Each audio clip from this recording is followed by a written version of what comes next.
Hello, my name is Kristen Hansen and today's presentation is called Neuro Insights. What do we know about the brain and how does that help us in the recruitment process, particularly of young females?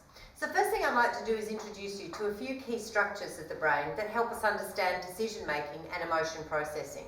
The first is the prefrontal cortex. This is known as our executive functions. So we do things like analyse, decide, recall, understand, and even inhibit with our prefrontal cortex, located right at the very front of our brain behind the hardest part of our skull. The next part of the brain I'd like to introduce is the limbic system. It's responsible for processing our emotions, and it's located more in the middle part of the brain. There's one key structure here that's really important to know about. It's called the amygdala. You may have even heard of the amygdala hijack. Well, what happens is essentially this limbic system processes all our emotions. The brain scanning the environment 5 times a second really fast for whether something's a threat or a reward. Threat, reward, threat, reward, threat, reward, threat, reward. So when we do have an amygdala hijack, or the amygdala has noticed that there's any threat in the environment, essentially a few things happen to us. First of all, our peripheral vision narrows. We become risk averse, we have less insights, we're less connected to others, and we're problems focused. So essentially, if we're in a recruitment interview, for example, and somebody's feeling uncomfortable or a bit nervous or out of their depth or any of these emotions, in that moment, as the amygdala is sparked off and the blood rushes away from their prefrontal cortex, they're more likely to speak about problems than solutions. They're less likely to have in the moment an idea about how to answer a question that's a tricky one, and they're going to be more risk averse. They're not going to share that little bit of them that maybe they would if they felt a little bit more open and in a relaxed state. So there's a number of things that we need to take into account, because the exact opposite occurs when they're in a reward state. They're definitely more broad focused, they're open to risk, they have more insights, they're solutions oriented, and they're more connected with you in that interview process. So generally speaking, if we want to get the best out of the recruits and see who they are when they're really flourishing, we need them to be in a reward state, not in a threat state. So let's have a look now at the teenage brain. What's different about the teenage brain to, say, an adult brain? Well, the first thing is that the prefrontal cortex, that executive function that we were talking about, it doesn't fully develop until the mid-20s.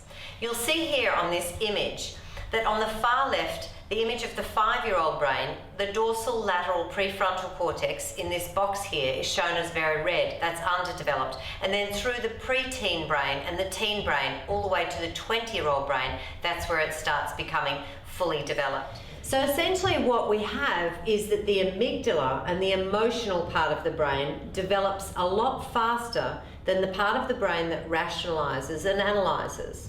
So what does that mean? It means that part of the brain that develops relating to enjoyment, trying new things, being excited, that part is more developed than the part that allows us to delay gratification or inhibit our impulses or even determine what the long-term consequences are of an action. Another interesting fact about the teenage brain is that peer approval is highly related to that sense of reward.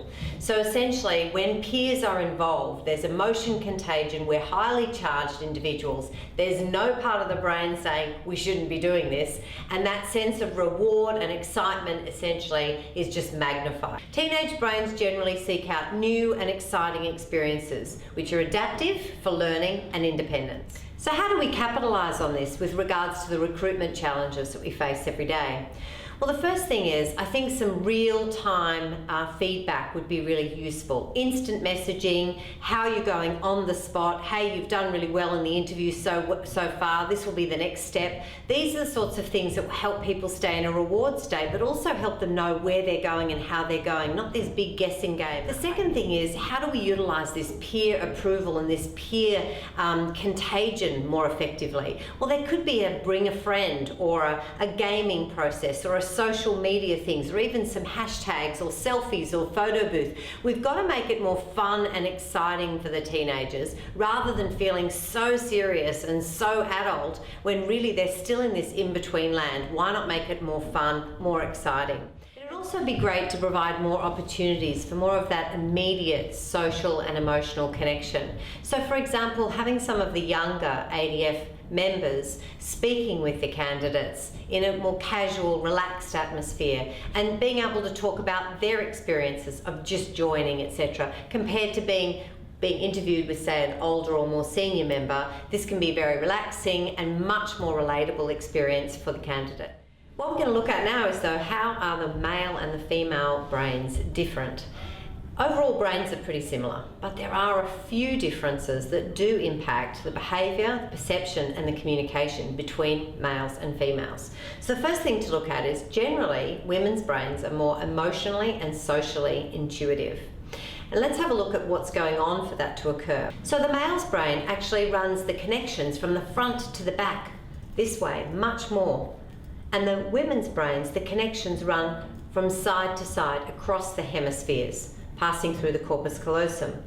What that means for the male's brains is that they generally are better at spatial and motor functions, whereas for women's brains going across the two hemispheres, they're better at verbal and intuitive abilities. One of the reasons for that is that the only part of the brain that joins the left and the right hemisphere is this called the corpus callosum, and that's seen to develop to be 25% larger in females by the time they're an adolescent. It actually stays larger and has larger connections between the right and the left hemisphere throughout life. This greater connectivity between the two hemispheres of the brain in the female does allow women to tune into emotions more. They're more inclined to be more sensitive to social cues and have greater social intuition and cognition skills. Well, this can be an advantage with regards to emotional processing, multitasking, listening, discriminating amongst tones of voice. However, it can also mean that they're more sensitive to the social stresses, such as the perception of rejection. So how can we use some of this in the recruiting process? Well, in the recruiting context, we do know that female candidates experience uncertainty and self-doubt. Essentially, they get in a threat state, and we know that females seek out interpersonal connection and reassurance at times. So how do we leverage this female connection with peers and their tendency to feel safe through interpersonal connection? Well, one opportunity is to do some bring a friend activities, or perhaps the opportunity to enlist at the same cohort as a friend, or even go to Kapuka at the same time. These are the sorts of things that could be considered to help females feel much more encouraged with the whole recruitment process. So overall, what do women add to the ADF? Well, the first thing is, we talked about how the prefrontal cortex is delayed development until the early 20s, but actually the female prefrontal cortex does develop earlier than the males. So some research has actually shown that just by adding one female to a group of men increases collective intelligence by up to 20%. So in summary, what do women add?